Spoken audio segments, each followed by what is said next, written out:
ideals, and then again we may. But the one thing that we all are is we're human. We all make mistakes. We all have to say I'm sorry at some time or another, and it's so good when we're forgiven. I think my favorite story in Jewish scripture is the account of Jonah and the whale. I guess from the time I was a little kid, I just thought it was fascinating to think that this man was swallowed by a whale. Not only is he the only Hebrew prophet who was successful, actually causing people to change, but he is also so easy to identify with. Of course, it goes without saying that the story is a myth, just like one of Aesop's fables that teaches an important lesson, like Dixie pointed out in her talk last week. First of all, when God calls on Jonah to go to Nineveh and warn the people that they'll be destroyed if they don't change their evil ways, Jonah tries to hide from God by hopping the first boat out of town, going in the opposite direction. It was a job he definitely didn't want. Now, who among us wouldn't do the very same thing?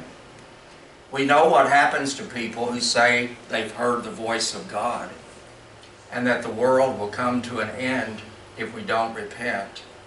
And the very least, they're ridiculed and sometimes they're even locked up. I thought about making some of those signs, that says, repent, the world is about to come to an end, but I didn't. Good. And then when Jonah finally does acquiesce, which he does only because God has thrown him into the belly of a big fish. And by the way, the scripture doesn't say it was a whale. That's just something that has come down to us by tradition. It says a big fish. He becomes outraged when God has the audacity to actually forgive the people of Nineveh. And Nineveh, by the way, was in what is present-day Iraq. Oh my. For you see, Jonah doesn't believe that the people deserve to be forgiven just because they renounced their evil ways and began praying to God for forgiveness and mercy. He says to God with great indignation, "Isn't this what I said would happen? I knew you were a tender, compassionate God, slow to anger, rich in faithful love, who relents about inflicting disaster." Even by the end of the story, Jonah still doesn't seem to get it. He even begs God to take away his life, feeling it's not worth living when bad people can be forgiven so quickly, with no test to make sure they're serious. Reminds me of all those times when I was a kid and would get furious because my mother would let my younger brother have dessert after only partially cleaning his plate, or let him go somewhere before he tidied his room. I was always sure that my younger brother was receiving better treatment than the rest of us, and certainly better treatment than he deserved. As far as I was concerned, Mom was much too tender and compassionate. Oh yes, I identify with Jonah. His story is retold in synagogues around the world between the high holy days of Rosh Hashanah and Yom Kippur, the Jewish New Year and Day of Atonement. These 10 days, known as the Days of Awe, A-W-E, are a time when Jews are to reflect honestly upon their lives and take whatever steps necessary to seek reconciliation of broken relationships. They are called to make amends to those that they may have harmed, and at the same time to offer forgiveness to those who may have harmed them. Jonah ran from witnessing the immense compassion and mercy of his God, but Jews are called at each new year to remember and trust that compassion and to emulate it.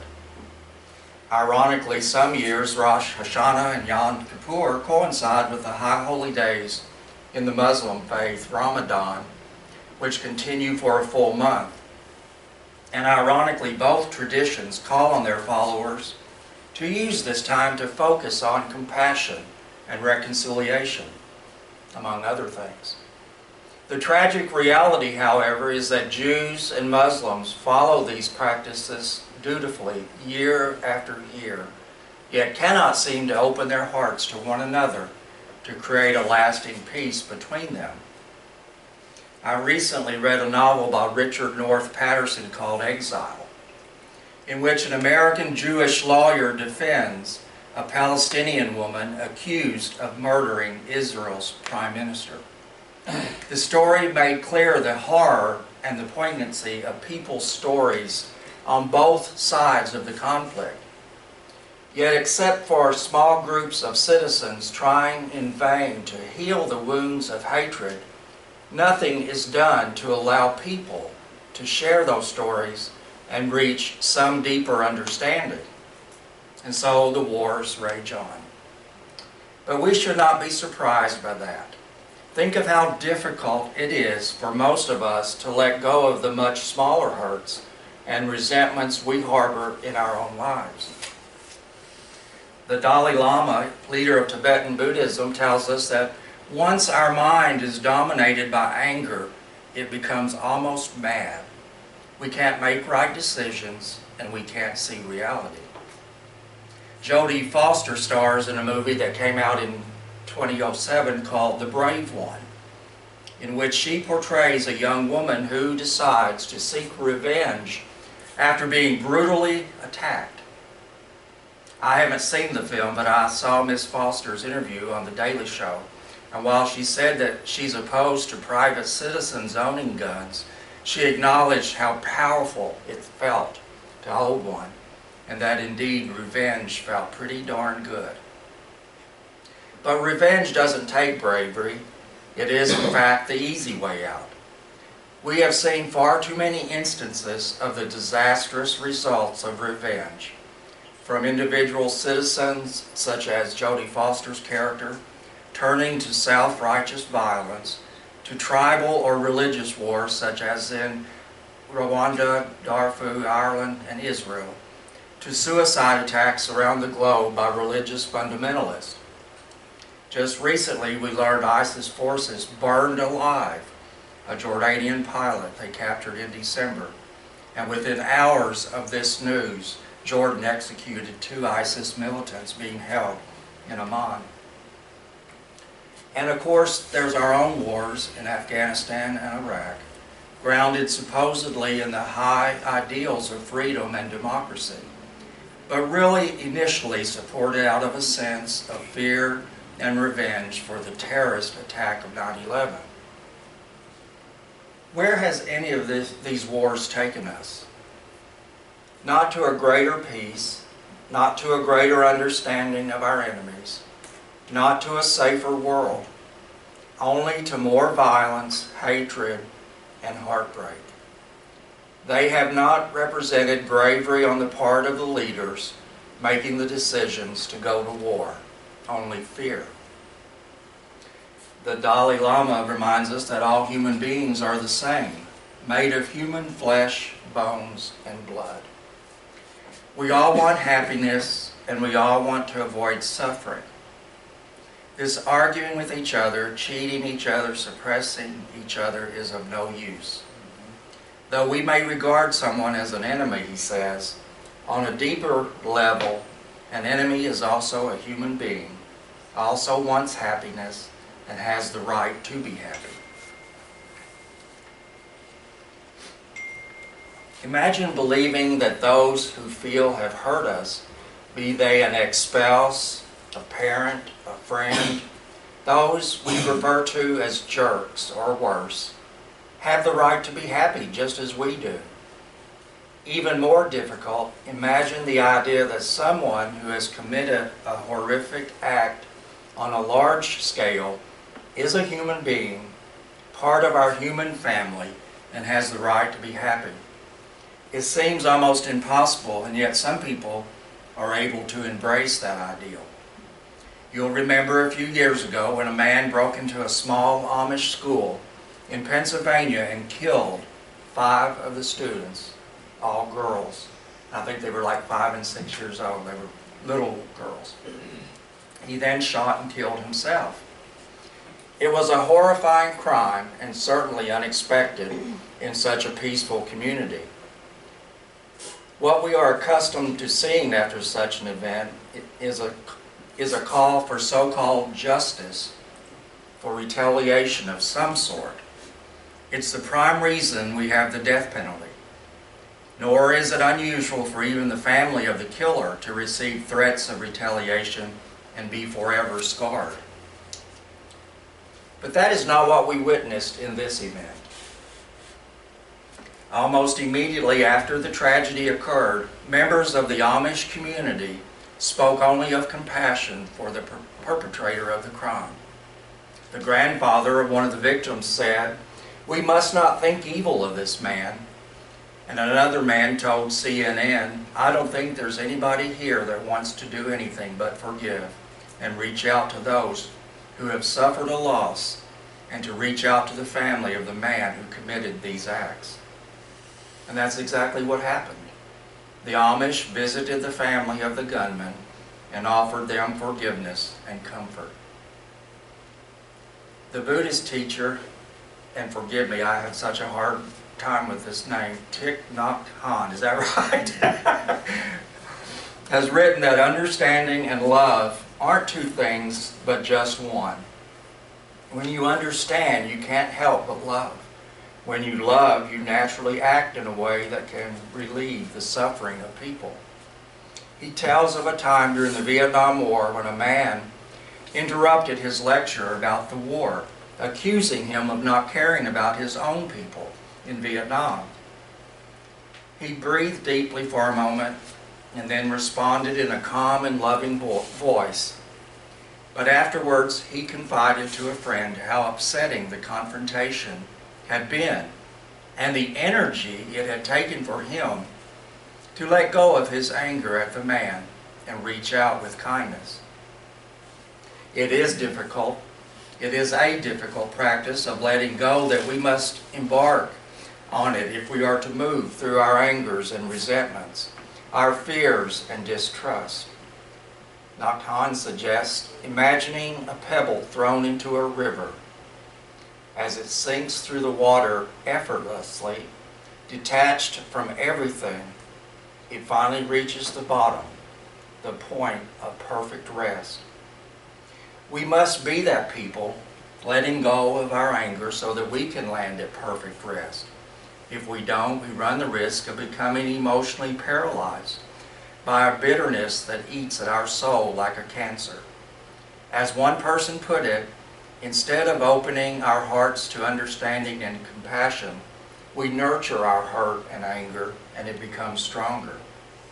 After the attacks of 9/11, someone sent me a story about a Native American grandfather talking to his grandson about his feelings of anger. The grandfather said to the boy, "I feel as if I have two wolves fighting in my head. One wolf is the vengeful, angry, violent one.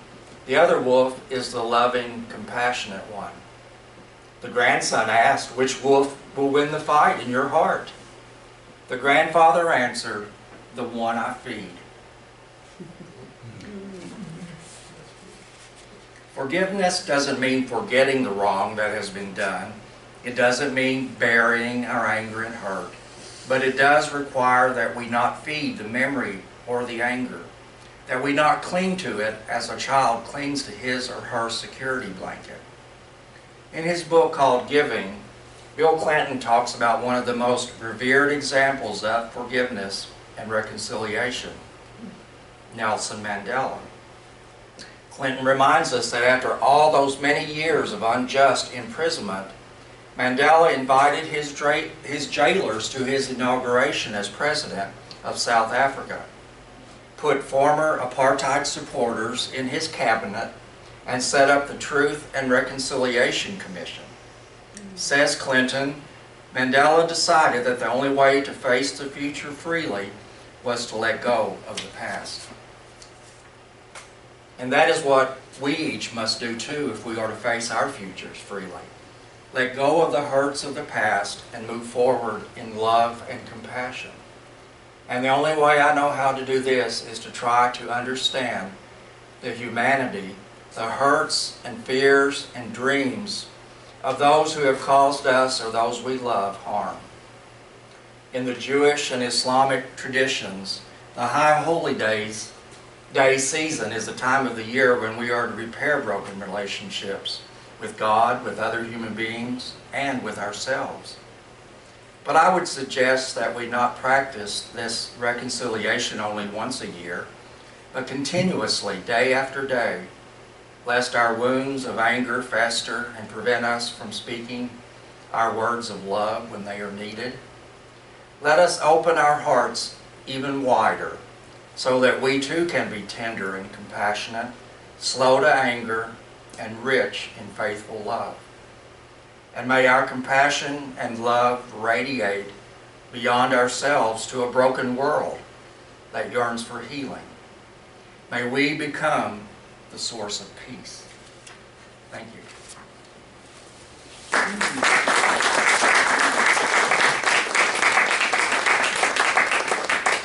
For our discussion, I'm going to sit down. I don't like all these meetings up there. You know, the great teacher that we all know, Jesus Christ, he one day was asked by some of his followers, how often or how many times should we forgive someone? And you know, 7 is a number of completeness. We have 7 days in a week. That makes a complete week. So they said, is 7 times adequate? Is that enough times to forgive the same person that just keeps offending you? Who knows the answer? What did Jesus say? 70 times 70. You know how many times that is? 4,900 times. In other words, we're never to stop forgiving someone who comes to us and asks forgiveness. Makes sense, doesn't it? Mm-hmm. Usually people don't come to you and ask forgiveness.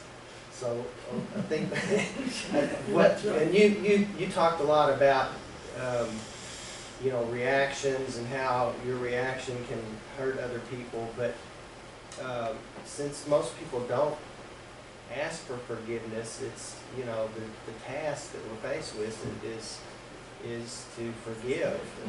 And not for their sake, but for our sake, because when you carry that inside of you, it hurts you. So forgiveness is a gift to yourself, really. And like I said, you know, whether we consider ourselves Christian or not, we're still human beings, and we make many mistakes. And there's no way I can get up and talk about forgiveness and being sorry without, you know, acknowledging that, you know, I make mistakes every day. I made a mistake by skipping the blessing of the application. Of course, that was a minor one. I always say that I'm half German and half Welsh, which means Celtic blood mixed with German blood. That's a pretty fiery bloodline there. And you know, I lose my temper and I say things and I get angry, and I've had to ask a couple people to forgive me recently. And you know, it's really, really a good thing.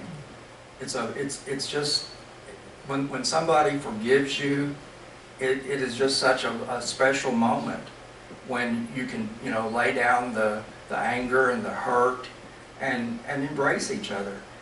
You know, I worked with a woman one time, and I guess I said, she was an employee, and I guess I said something to offend her. Well, she filed a grievance against me. Well, at the grievance meeting, which wasn't any big deal, I mean, all I had to do is tell her I didn't intentionally mean to, and it was over in 15 seconds, and we hugged each other, and we were good friends from then on. You know, and I've noticed this too, that sometimes if there's somebody maybe we have a personality conflict with, or someone, you know, just rubs you the wrong way, and you come to loggerheads on something, and then you really offend them, and then you ask forgiveness and forgiveness is given, 2 people can then become really good friends. I've noticed this. That's happened in my life. somebody I thought I'd never be friends with, that I couldn't stand, and then we had this time of reconciliation, and we became really good friends afterwards. Somewhere I've read that if you ask for forgiveness and it is given to you, that means the other person gives it to you, that the karma between you is released. It kills it right there on the What spot. is the release? Karma. Oh, karma. Okay. Yeah. Bad karma. I really worry about karma because. May I ask a question? Uh-huh. Are you and Molly now back to a good relationship, you and Molly? Well, I really don't want to comment on that right now, but the other person I guess the answer is no. the other person that I apologized to immediately forgave me and hugged me. And I tell you, it's a humbling thing to be forgiven. Yes, it is. Yeah. It's a humbling thing. It's for me, it's so much harder to forgive yourself than it is to forgive someone who's harmed you. Not forgiving yourself, even after you've been forgiven, it just stunts your growth. It's like you're stuck. And it took me many, many years to forgive myself, even after I'd been forgiven.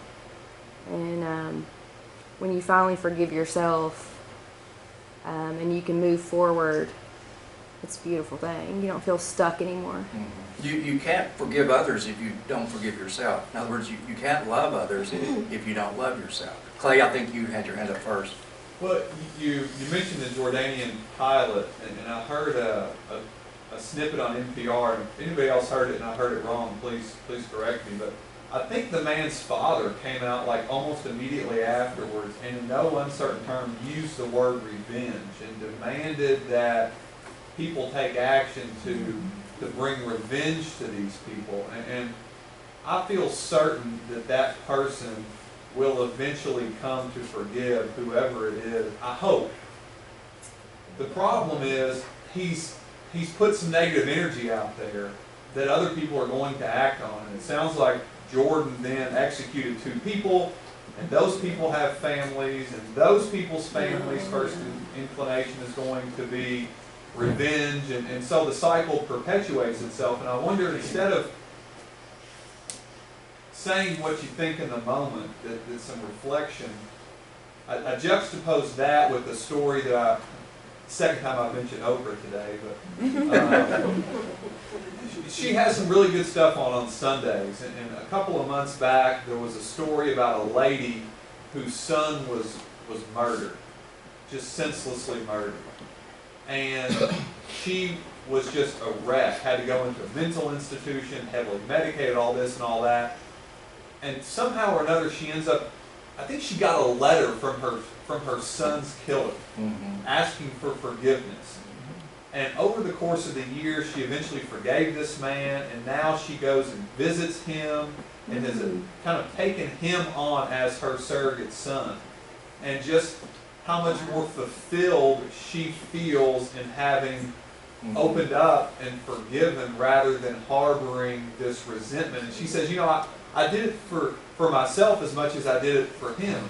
Sure. And I hope at some point in time that we as humans will be able to fight this battle successfully. But Barbara, you had your hand up. I think that forgiving others and forgiving yourself is done through objective understanding of both sides. And that's hard because you've got to divorce yourself from your emotions and look at it. But it's something that through meditation it can be accomplished.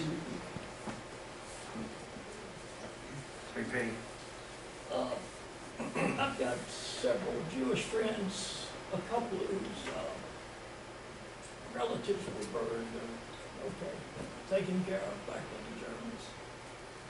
I really don't know many. Yeah, excuse me. I'm just speaking about Jews and the Holocaust. And I know a few Jews. Some have had their relatives killed. I'm just looking at the forgiveness aspect of that. Would be so difficult to do. And I don't think any of those people that I've known personally have really been able to do that. Yeah. All these hands came up at one time, so just pass the microphone around. I referred to my Jewish friend earlier today, but when I went to service with her, I was hit by, don't forget, don't forget, don't forget, you know, and it was such a not that Christians, I think, necessarily do forgive more often, but, you know, you always hear forgive. But, so I was a little taken aback by the, don't ever forget, you know.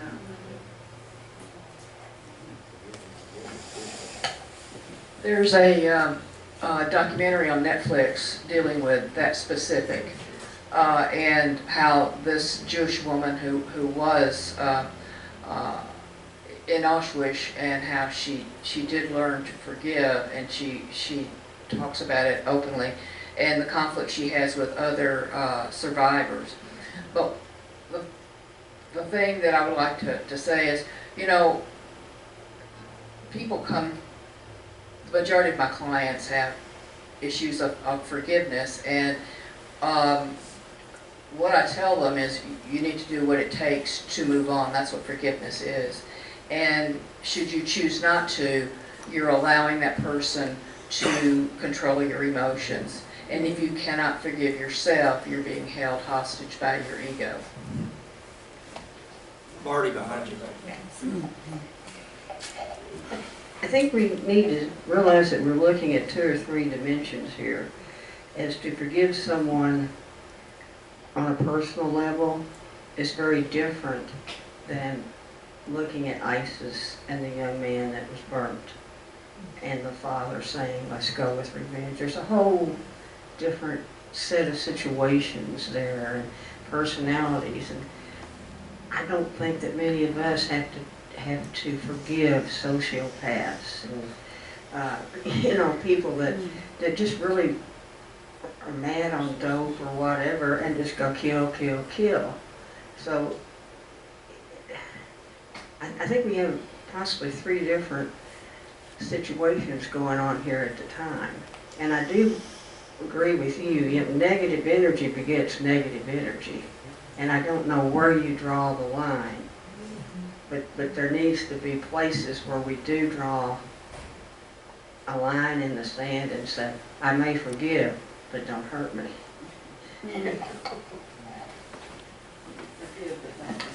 Yeah. Valerie had her. I'm sorry, I didn't have her hand up. She's waving it about. Something Randy said reminded me of an old saying that I heard and remembered quite well. It was, love your enemies, it'll confuse the hell out of them. And I think back to this case where the Amish forgave, he lived within sight of the school where he killed the children, but they went and brought food and forgave and so forth. And the interesting part to me, I remember that it wasn't that many years ago, it really confused the press. They just did not know what to make out of it. That's right, I know. Every time something happens overseas to an American, where an American is hurt, or a bomb is dropped somewhere, our leaders are expected to come out and say, we're going to get revenge, we're going to follow them to the ends of the earth, and if they don't, then they're seen as weak, and they're not a good leader. And people wait for them to hop up and immediately say what kind of revenge they're going to bring. And I just wonder what would happen if one, you know, like Obama this week got in trouble for saying that, you know, Christians have done this in the past. They burned people. And Why did he get in trouble? It's true. it's true, I know. And 600 years. but it's just so, it seems like politics is not above the 5th grade level. They cannot do any thinking that is not just only on the surface. They can't go do anything that's deep or I should say anything that's real. And wouldn't it be shocking if something happened and a politician got up and said, we all need to forgive these people, and, you know, what would happen then? You know, what? We'd be a Christian nation. What would happen then? This may address both No, what Christian you were saying nation and what would be Susan's eye for saying. eye. When you, on a personal level, things are different. We become pathological when we get to group level. And nations are the ultimate pathological, human entity. Nations do things that you would lock people up for and execute people for as a matter of course, and we take it for granted that that's the right thing to do. When we get to the nation state level, we act in unbelievably pathological, crazy ways. And we just kind of take that for granted, like it's okay, or that's the way it's supposed to be, or it's really weird how we act at that level. And then the other thing I'll throw in, that's a group thing. Eckhart Tolle talks about pain body and this kind of built up pain that humans carry from all the past deeds. I guess you could call it karma in a way. And it made me think of that with the Holocaust and the Jewish people and why the Jewish people are so kind of reactionary now, I think probably has to do with going through the Holocaust, and and that's part of the big reason why we can't get peace in the Middle East, because they're not going to back down or forgive or forget. No, whether their persecution is real or perceived, it's not going anywhere. It's still there. You want to say that again? I said whether their persecution is real or conceived, it's still there in their minds. Since the Egyptians had them in control, and then the Germans took them out, and they're getting killed in the press every day. So they're still suffering persecution at some level. Well, like Marty said, and Brad just said, there are various levels.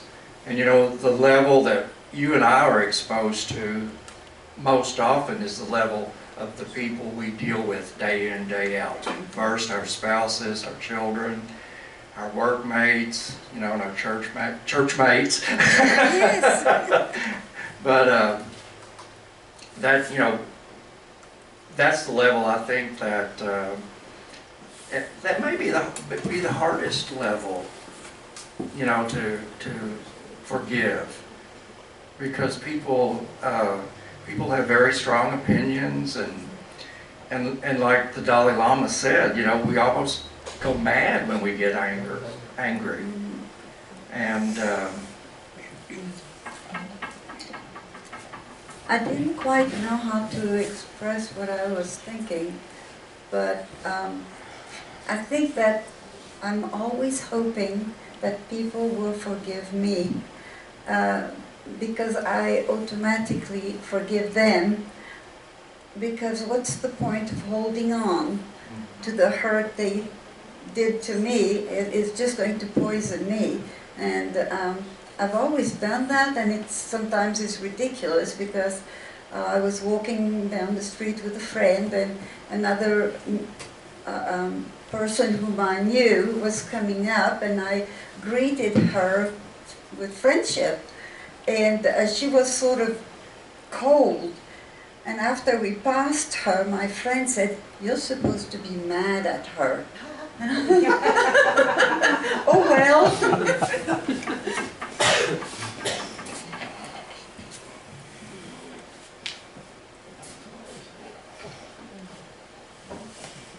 I had the opportunity to do a little research and had to stop.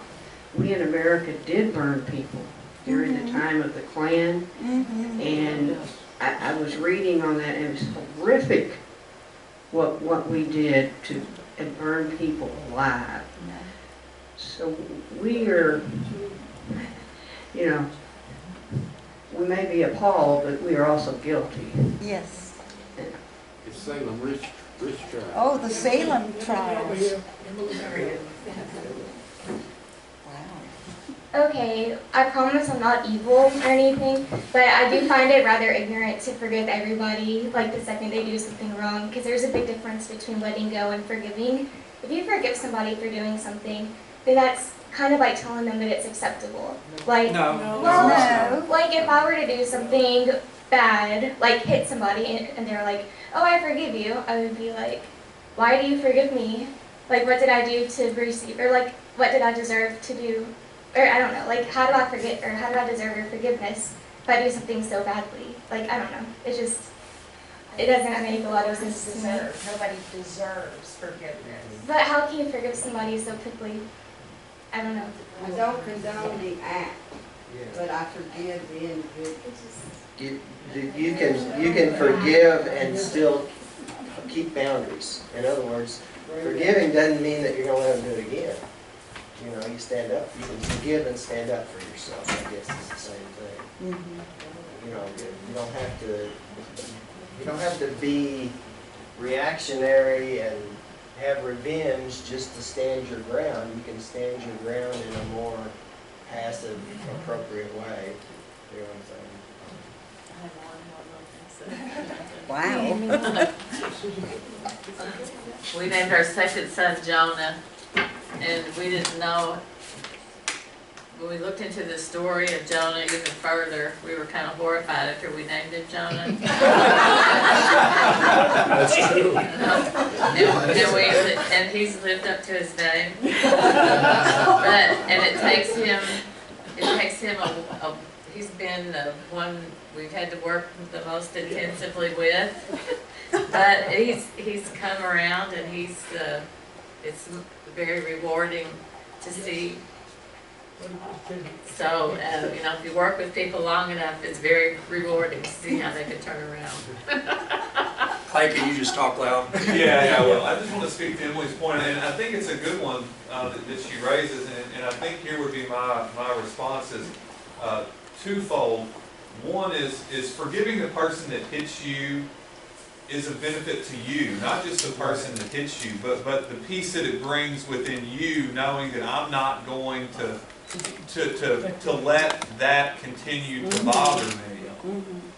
The other thing is, and I've learned this lesson through 7 or 8 years of dealing with criminals. I'm dealing with people and their biggest misdeeds. And what I have found is the easiest way to deal with this is not to look at these people as bad people, but to look at them as having made a bad decision.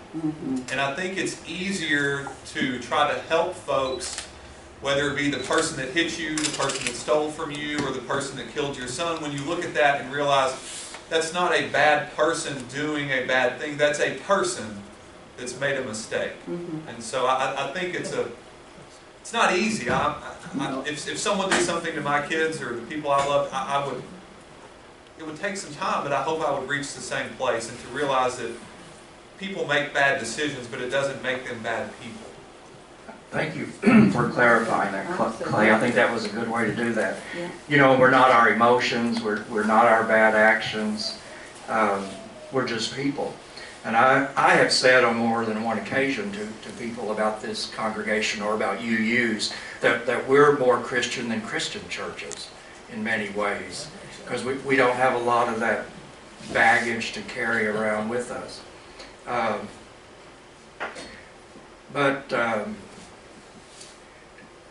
You know, we've often heard people say, well, so-and-so needs to be knocked down a notch or two, or, you know, get off your high horse. I just want to say, if I ever say or do something to offend somebody, please come to me and tell me. Don't let it just fester. I did told that. The only person that can change me is me. And if you have a conflict with me or a misunderstanding, I charge you, each one of you, to come directly to me, because I'm the only one that can rectify myself. Good point. Get a minute after church.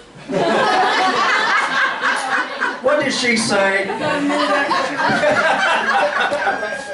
Well, you know, we've all been members probably of other churches,